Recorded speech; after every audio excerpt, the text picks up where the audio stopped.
예수님께서 부활하시고 또 승천하시면서 제자들과 앞으로 세워질 교회를 위해서 하신 말씀이 있습니다. 그것은 뭐냐면 너희는 복음 들고 나가 전하라 라는 그런 특별한 명령을 주셨습니다.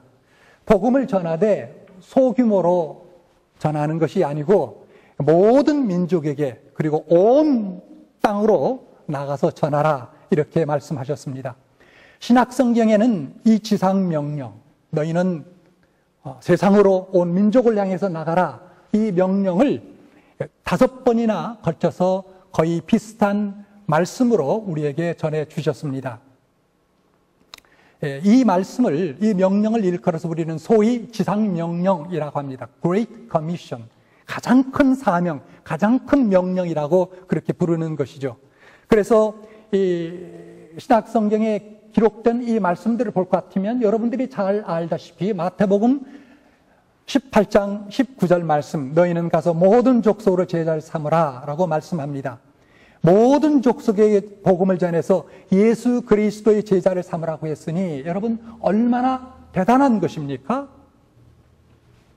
또 마가복음 16장 15절 말씀에 보면 너희는 온 천하에 다니며 만민에게 복음을 전하라 라고 이야기하고 있습니다. 그리고 또한 누가복음 24장 47절 48절의 말씀에 보면 간접적으로 복음을 전하도록 명령하신 말씀을 우리가 보게 됩니다. 구약 성경에 기록된 대로 죄 사함을 얻게 하는 회개가 예루살렘으로부터 시작해서 모든 족속에게 전파될 것이 기록되었으니 어디에요? 구약 성경에. 그렇죠? 그랬으니 너희는 이 모든 일의 증인이라. 너희는 이 모든 일의 증인이라 라는 것은 너희는 증인되어야 된다라는 그런 명령을 간접적으로 표현하는 그런 말씀이기도 합니다. 또한 요한복음 20장 21절 말씀에 보면 아버지께서 나를 보내신 것 같이 나도 너희를 보내노라. 어디로 보냅니까? 세상으로, 그 말이죠. 아버지께서 나를 보내신 것처럼 나도 너희를 보내노라. 그리고 드디어 클라이막스인 사도행전 1장 8절의 말씀에 보면 주님께서 하신 이 말씀, 이 명령이 또한 사도행전에도 기록된 걸 보게 됩니다. 사복음서 마태, 마가, 누가, 요한뿐만 아니라 사도행전에도 기록되어 있습니다. 오직 성령이 너희에게 임하시면 너희가 권능을 받고 예루살렘과 온 유대와 사마리아와 땅끝까지 이르러 내 증인이 되리라 라고 그렇게 말씀하신 말씀을 우리가 또 보게 됩니다. 그러므로 여러분, 이 말씀을 그저 평범한 말씀으로, 그저 그런 예사스러운 그런 말씀으로 보지 마시기 바랍니다. 다시 말하면 이 말씀은 나에게는, 나는 평신도인데 내가 어떻게 감히 이렇게 보지 마시기 바랍니다. 선교사들이나 하는 특별한 소명으로 보지 않기를 바랍니다. 여러분은 예수 그리스도를 주로 믿습니까? 예수 그리스도가 주님이심을 고백하십니까? 예수 그리스도가 왕이라고 고백합니까? 그분이 하나님이심을 믿고 고백합니까? 그렇다면 그분이 주신 이 Great Commission, 이 지상 대사명, 이 사명을 거역하면서 인생을 살거나 신앙생활을 할 수는 없는 것입니다. 사실 이것은 모순되는 것이죠. 어떻게 왕으로, 하나님으로 섬기고 믿는 사람이 하나님께서, 예수님께서 주신 이 귀한 사명을 그저 등한히 할 수 있겠는가? 도저히 할 수 없다라는 것이죠. 논리적으로 맞지 않습니다. 그런데 여러분, 땅끝까지 복음을 전하러 가신 이 예수님의 이 명령은 세상적으로 볼 때 너무나 사실상 비현실적입니다. 왜냐하면 그 정도의 어마어마한 일을 하도록 명령받은 사람이라면 무언가가 특별하게 갖추어야 되지 않겠습니까? 특별한 사람을 주님께서 부르셔서 저들에게 이런 위임을 명령을 하셔야 되지 않겠느냐라는 말이죠. 그런데 예수님께서 불러다가 3년 반 동안 훈련시켰던 사람들은 사실 어떤 사람들이었습니까? 저 이스라엘 북쪽 갈릴리, 한국으로 치면 갈릴리가 어느 정도 될까요? 제가 지방색을 특히 드러내는 것은 아니지만 제가 알기로는 아마 저 함경도 어디 쪽이나 되지 않을는지 모르겠어요. 저 변방, 그리고 무시 맞는 곳. 죄송합니다. 혹시 함경도 부신이나 관련된 분이 있으면 죄송합니다만은, 하여튼 수도로부터 멀리 떨어진 곳, 뭐 서울이든지 평양이든지 멀리 떨어진 이런. 그래서 갈릴리에서 온 그 예수 그리스도의 대부분의 제자들은 사실 배우지 못한 사람들이었습니다. 만약 베드로가 예루살렘 골목 모퉁이에 서서 갈릴리 사투리로 예수 믿으십시오. 예수님은 부활 승천하셨습니다. 그는 구주이십니다라고 전했다면 그 말을 누가 받아들였겠습니까? 세상적으로 본다면요. 아무도 베드로나 다른 제자들의 말에 기울이는 사람은 없었을 것입니다. 한 사람도 전도할 수 있는 가능성이 세상적으로 보면, 인간적으로 보면 없다라는 것이죠. 그럼에도 불구하고 온 천하에 다니면서 복음을 전하라고 했으니 얼마나 사실상 비현실적인 말이 되겠습니까? 또 한 가지 예수님의 명령이 현실성이 없는 이유는 이 세상이 우리 인간으로서는 너무나 악하다라는 사실이기 때문입니다. 여러분, 세상은 아직도 하나님의 원수인 사탄의 점령지역이라고 볼 수가 있습니다. 예수님이 물론 십자가에서 죽으시고 부활하셔서 그 악한 권세를 짓밟고 승리하신 것은 사실이지만 여전히 하나님을 대적하는 악한 세력은 활동하고 있습니다. 그러므로 예수님께서 이 세상의 마귀, 이 세상에서 역사하는 마귀, 사탄, 이 악령들을 일컬어서 뭐라고 요한복음에 얘기했냐면 세상의 신이라고 얘기했습니다. 저 악한 영적인 무리들도 나름대로의 힘이 있다라는 것이죠. 물론 하나님 앞에서는 절대로 적수가 되지 못합니다. 그러나 우리 인간의 입장에서 보면은 예수 그리스도에 의해서 사탄 마귀가 머리가 깨어질 정도로 큰 타격을, 치명적인 타격을 입었지만 그럼에도 불구하고 우리 인간으로는 이 악한 사탄 마귀, 이 악령들을 도저히 감당할 수 없다라는 것이죠. 그렇지 않습니까?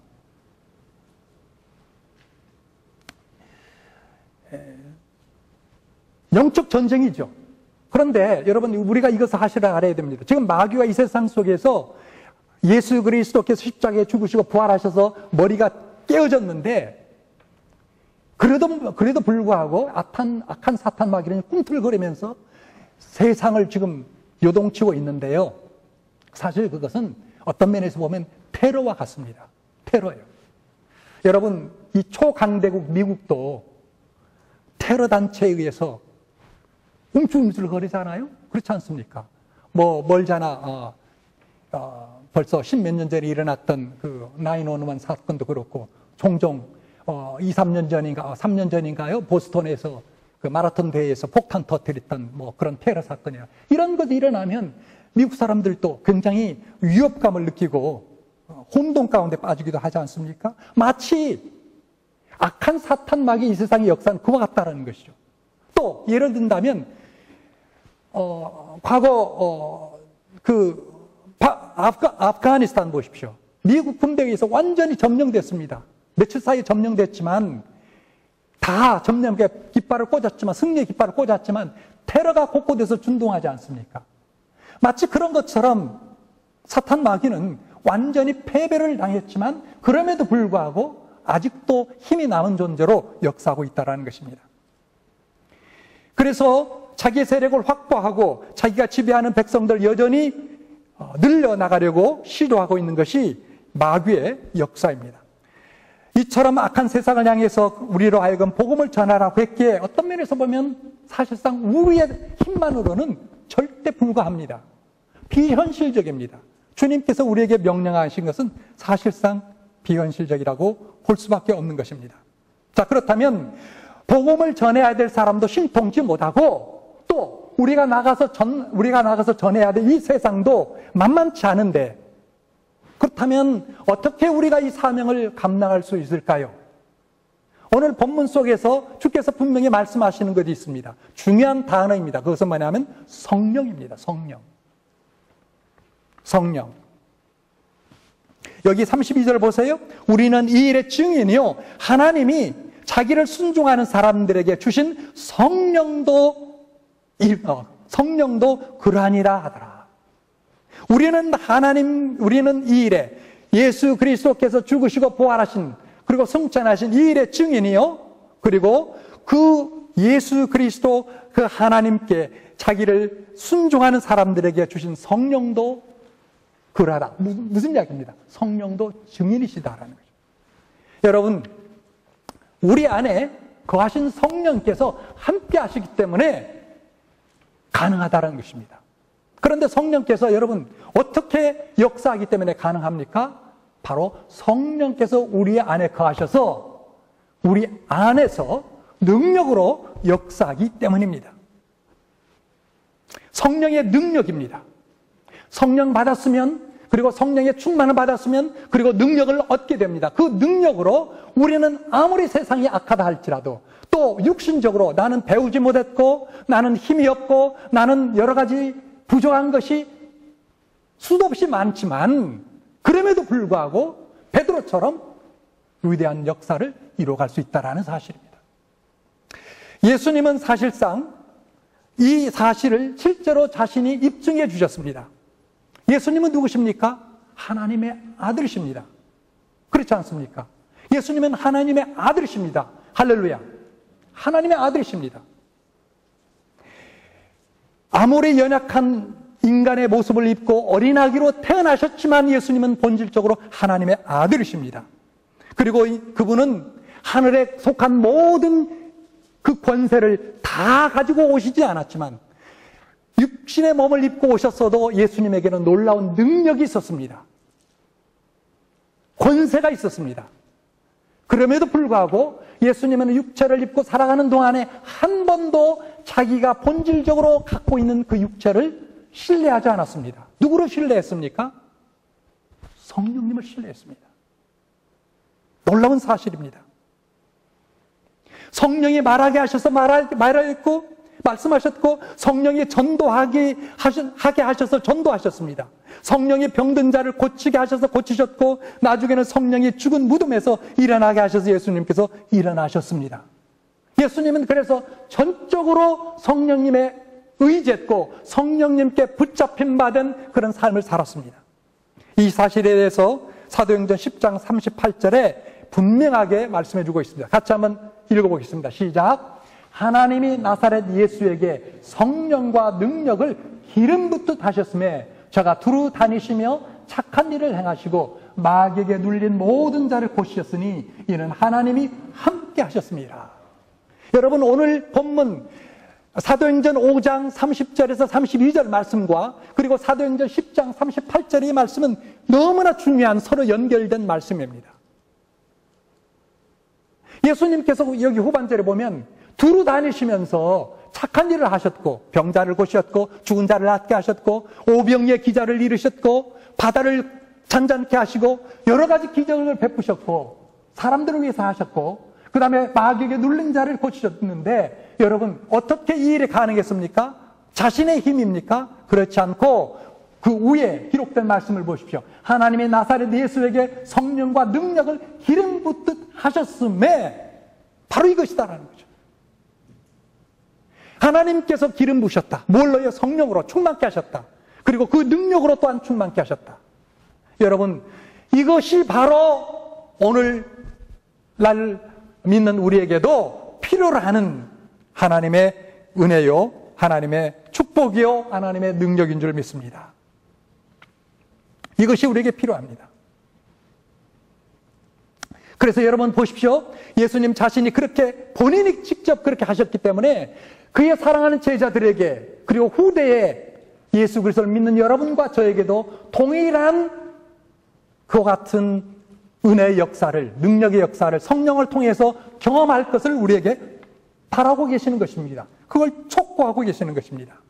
그래서 예수님께서 이렇게 말하실 것입니다. 너희는 성령 받아야 돼. 너희는 성령 받아서 땅끝까지 복음을 받아야만, 복음 성령 충만해야만, 성령의 능력을 받아야만 땅끝까지 나가 모든 민족의 복음을 전할 수 있어 라고 우리에게 가르쳐 주셨습니다.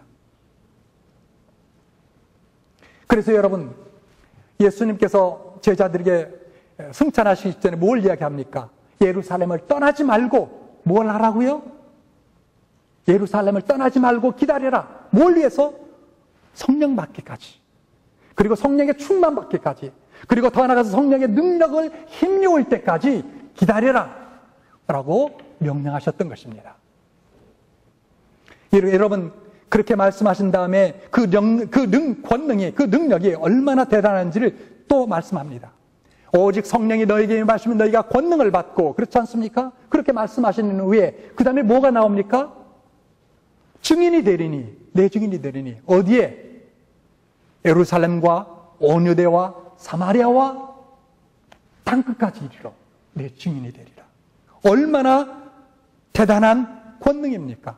내가 사는 동네에서뿐만 아니라, 내가 사는 미국 땅에서뿐만 아니라, 저 남미와 중미, 그리고 아프리카, 세계 어디든지 갈 수 있는 그러한 능력을 성령을 통하여, 성령께서 주시는 능력을 통하여 그 일을 감당할 수 있게끔 하셨다는 것입니다. 성령의 능력은 이만큼, 그래서 여러분, 대단한 것입니다. 그런데 오늘 본문의 말씀을 보면 여기서 우리가 한 가지 또 보아야 될 중요한 것이 있습니다. 뭐냐면 우리가 전해야 될 복음이 뭐냐라는 것이죠. 여러분, 복음이 뭡니까? 아직도 이것을 모르는 분이 있다면 여러분 다시 한번 이 말씀을 통해서 깊이 깨닫기를 바랍니다. 여기 30절과 31절 보세요. 우리 같이 한번 읽어보겠습니다. 시작. 너희가 나무에 달아 죽인 예수를 우리 조상의 하나님이 살리셨고, 자, 여기에 이걸 요약하면 뭡니까? 예수께서 죽으심, 그리고 또 뭐가 있습니까? 살으심, 부활이 있죠. 예수께서 우리를 위하여 죽으셨고, 하나님께서 죽게 하셨고, 그 다음에 뭡니까? 하나님께서 저를 살리셨다, 부활하셨다. 이게 복음입니다. 자, 그 다음에 31절. 이스라엘로 회개케 하사 죄사함을 얻게 하시려고. 그렇습니다. 예수 그리스도를 믿고 회개하면 뭘 얻게 된다고요? 모든 죄를 사함받게 된다라는 사실이죠. 사함받게 된다. 이 일을 위하여 그를, 예수 그리스도를 하나님께서 오른손으로 높이사 임금과 구주를 삼으셨느니라. 우리가 믿어야 될, 따라야 될, 순종해야 될 그러한 구주와 주로서 하나님께서 세우셨다. 여러분, 여기에 복음이 있지 않습니까? 복음이 너무나 확실하지 않습니까? 우리를 위해서 죽으시고 부활하셨고, 우리가 예수 그리스도를 믿고 회개하면 하나님께서 모든 죄를 사하신다.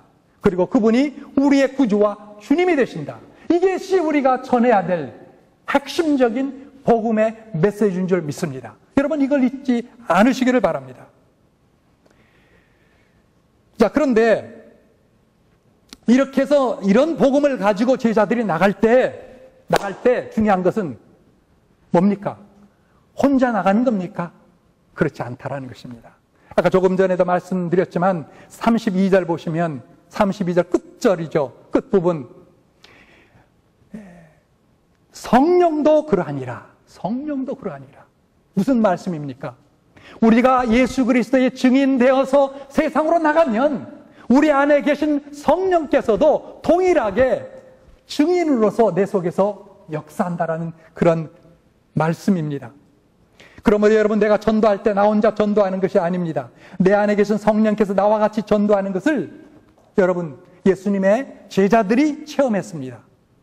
그래서 여기 이런 말씀을 하고 계신 것이 아닙니까? 사도행전에?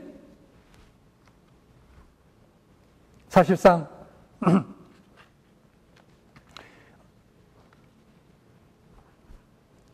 예.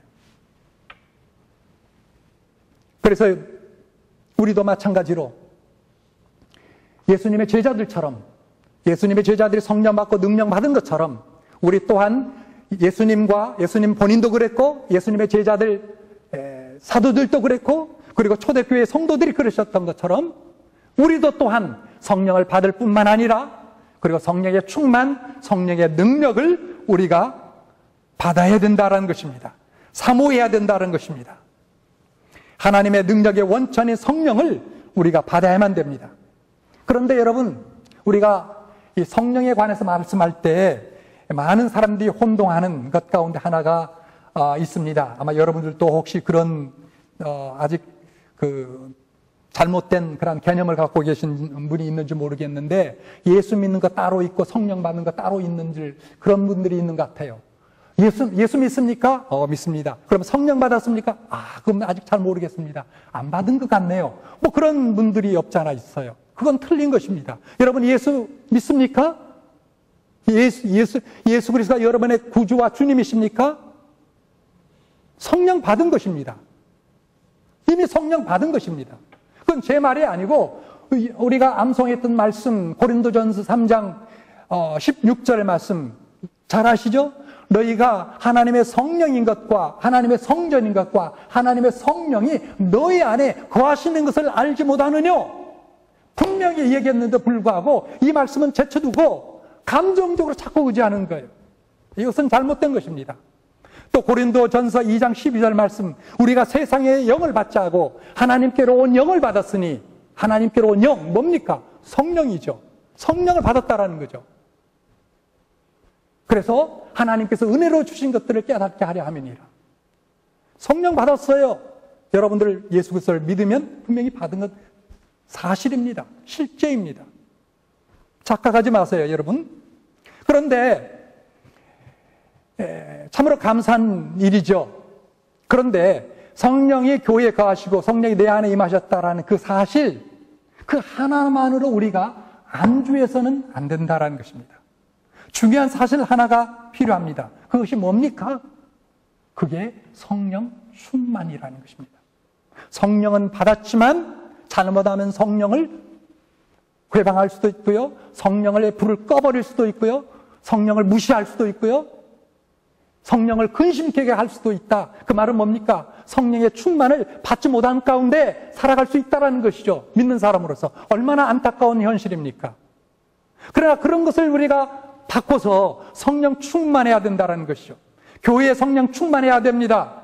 여러분 가정도 마찬가지입니다. 성령께서 충만하셔야 됩니다. 여러분 심령도 마찬가지입니다. 왜? 성령 충만할 때에 우리가 할 수 없는 일들이 성령의 역사로 말미암아 능력으로 말미암아 이루어지기 때문인 것입니다. 자, 그렇다면 성령 충만할 때에 어떤 특징이 있을까요? 우리가 성령 충만하면 어떤 특징이 일어날까요? 물론 여러 가지로 많은 것들을 우리가 생각할 수 있을 것입니다. 그러나 사도행전을 통해서 보면 공통적으로 나타나는 세 가지 중요한 특징들이 있었습니다. 하나는 첫 번째로 성령 충만하면 입이 열리게 됩니다. 오순절 다락방에 임한 성령은 제일 먼저 120명의 성도들의 입을 열었습니다. 두려워서 그전까지는 꼼짝없이 숨어서 살던 예수 그리스도의 제자들과 초대교회 120명 성도들이 성령 받고 충만하게 되죠. 어떻게 됐습니까? 나가서 막 전하더라는 것이죠. 예루살렘 시가 온통 저들의 외치는 소리로 큰 소동이 일어나더라는 것이죠.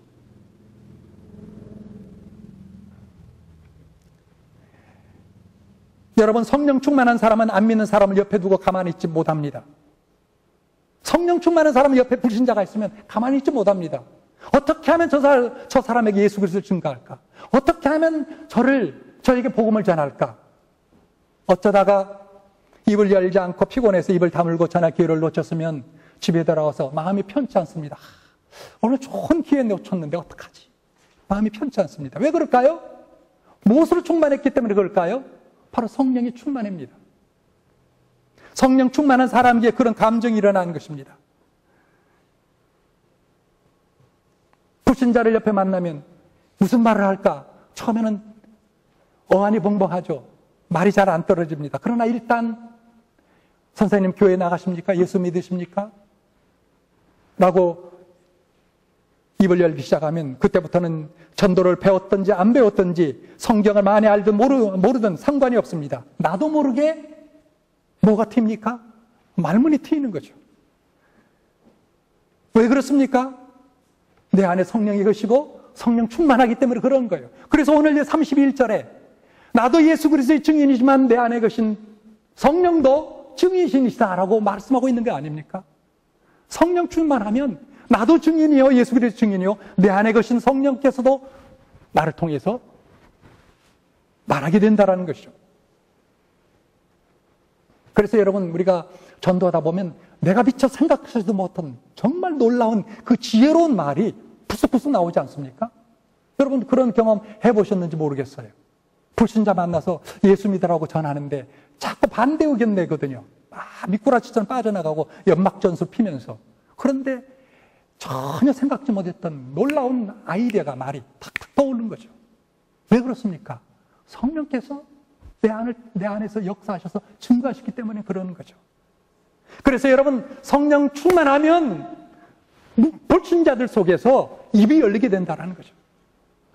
그 다음에 두 번째로 성령 충만하면 담대해집니다. 사람을 두려워하지 않습니다. 사람을 부끄러워하지 않습니다. 세상을 두려워하지 않습니다. 겁쟁이 베드로가 성령 충만하자 얼마나 담대했는지 여러분 사도행전 1장부터 한번 쭉 읽어보십시오. 바울을 보십시오. 성령 충만하면 두려울 게 없습니다. 사실 여러분 전도라는 것은요, 어떤 면에서 보면 사탄 마귀와 우리가 전쟁을 선포하는 것입니다. Declaration of the war. 전쟁을 선포하는 거예요. 내가 벌써 전도지 들고 나간다라는 것은 사탄을 향해서 전쟁 선포하고 나가는 거예요. 사탄 마귀의 지배 속에 있는 그 포로된 그들을 내가 찾아내겠다. 그들을 내가 구원하겠다. 선전포고입니다. 그래서 기독교를 일컬어서 신학자들이 이렇게 얘기합니다. 기독교는 전투하는 종교다. 전투하는 종교. 여러분, 전투하는 종교, 기독교 말고 따로 없습니다. 불교가 그렇습니까? 유교가 그렇습니까? 없습니다. 사랑하는 성도 여러분, 우리 믿는 사람은요, 신앙생활 하는 데 있어서 유람선 타고 신앙생활 하는 것 아닙니다. 크루즈 타고 하는 것 아닙니다. 우리가 타고 가는 배는 무슨 배입니까? 전투함입니다. 전투함. 왜요? 우리가 살고 있는 이 세상은 악한 사탄 마귀가 우리를 지배하고, 우리를 공격하고, 우리를 유혹하고, 우리를 넘어뜨리고, 우리는 그 가운데에서 하나님께서 주신 사명을 감당하기 때문에 전투하는 것입니다. 그렇기 때문에 에베소 6장 뭘 이야기합니까? 우리에게 전신갑주를 입어라. 전신갑주, whole armor, 진리의 허리띠, 의의 흉배, 평안의 복음의 신, 믿음의 방패, 구원의 투구, 그 다음에 성령의 검 뭡니까? 하나님의 말씀. 이런 것들을 취해서 무장하고 나가라고 이야기하지 않습니까? 아까 우리가 예배 전에 우리 중보기도 했는데 집사님이 인도하시면서 마지막으로 그러더라고요. 오늘날 좀 영적으로 깨어있는 분들이 하시는 평인 것 같아요. 아마 우리 그 집사님이 그런 기사를 성경에서 읽으셨던 것 같아요. 뭐냐면 오늘날 그리스도인이 너무나 나약하다라는 거죠. 너무나 나약해요. 조금만 몸에 좀 이상이 생기면 막 죽는 것처럼, 조금만 뭐가 있으면 그냥 give up, I don't care, 몸살이고. 여러분, 우리는 좀 야성이 있어야 돼요. 야성. 전투를 아는 하나님의 군사들이라는 것이죠. 구약성경 읽어보세요. 구약성경 우리에게 뭘 증가합니까? 예를 들어서 여호수아 보세요. 가나안 땅을 향하여 점령하지 않습니까? 물론 그건 오늘날 우리가 그런 육신적인 세상적인 전투하라고 우리 부른 건 아닙니다. 그러나 우리에게 영적인 전투가 있다는 것이죠. 영적인 전투. 사랑하는 성도 여러분, 그러한 영적 전투, 성령 충만하면 두려워하지 않습니다.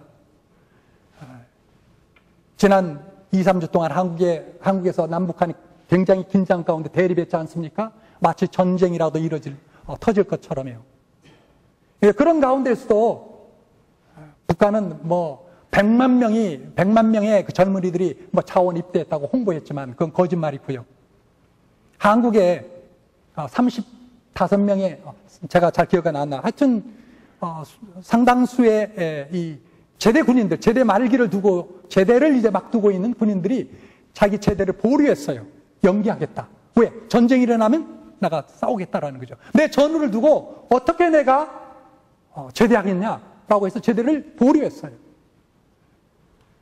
여러분, 우리 믿는 사람들이 그 정도는 돼야 된다라는 거죠. 그 정도. 그렇지 않고서 우리가 세상에 나가서 어떻게 싸워 이기고 어떻게 불신 세력에 사로잡혀 있는 그 영혼들을 우리가 하나님을 대신해서 하나님의 사람으로 저들을 주께로 인도할 수 있겠습니까? 사랑하는 여러분, 사람 보고 겁이 납니까? 전도하라면 부끄럽습니까? 아직도 성령 충만하지 못한 사람인 것입니다. 그렇다면 어떻게 할까요? 기도해야 됩니다. 주님 충만하게 해주세요. 성령의 능력으로 충만하게 해주세요. 라고 기도해야 됩니다. 사랑하는 성도 여러분, 한 영혼을 영원한 죽음에서 구원하여 하나님의 거룩한 백성을 만들려고 하는 이 일을 우리가 어떻게 부끄럽게 여길 수 있겠습니까?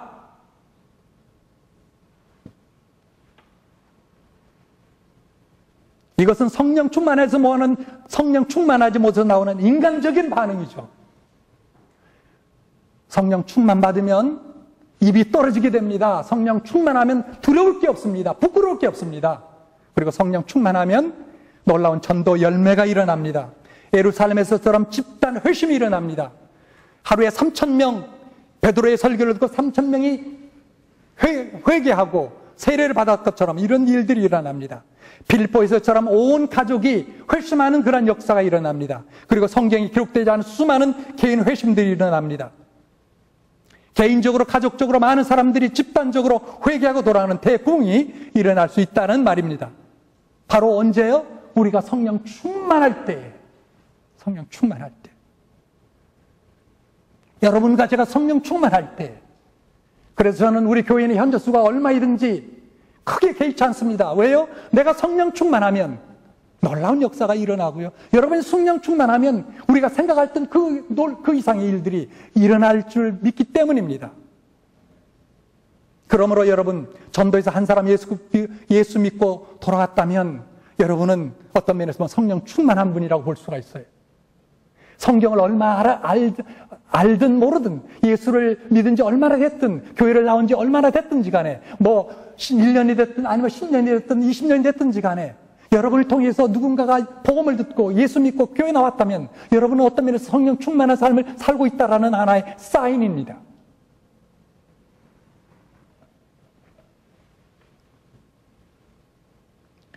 오늘 또 우리가 성령 충만하면 하나님께서 큰 열매를 주십니다.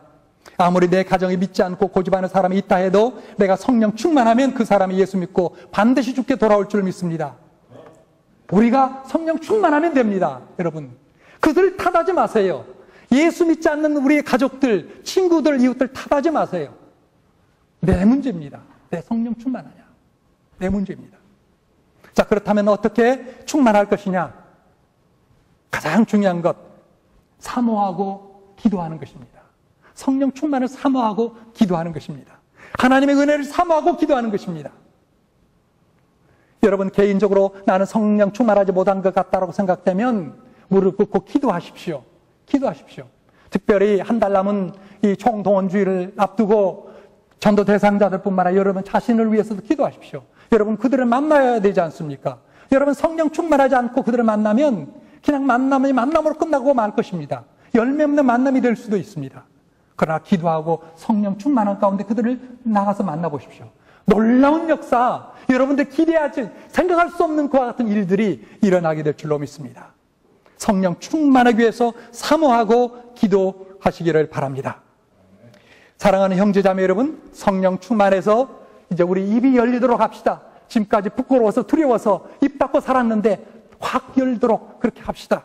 그리고 성령 충만해서 담대한 두려움이 없는 그러한 증인으로 우리를 만들어 달라고 그렇게 합시다. 성령 충만해서 우리를 통해서 수많은 영혼들이 구원받는 대부흥이 일어나도록 그렇게 하실 수 있기를 바랍니다. 사랑하는 성도 여러분, 이것이 하나님의 마음입니다. 하나님의 마음입니다. 여러분과 저를 통해서 누군가가 복음을 듣고요, 그들이 주 앞으로 돌아오고, 그래서 하나님의 나라가 더욱더 세워지고 확장되는 이것이 주님의 마음입니다. 하나님의 가족이 더 늘어나는 것입니다. 하나님의 뜻입니다. 우리 모두 성령 충만하여 개인적으로, 가정적으로, 교회적으로 놀라운 하나님의 역사를 경험하는 여러분 모두가 될 수 있기를 주의 이름으로 간절히 축원해 드립니다. 우리 같이 기도.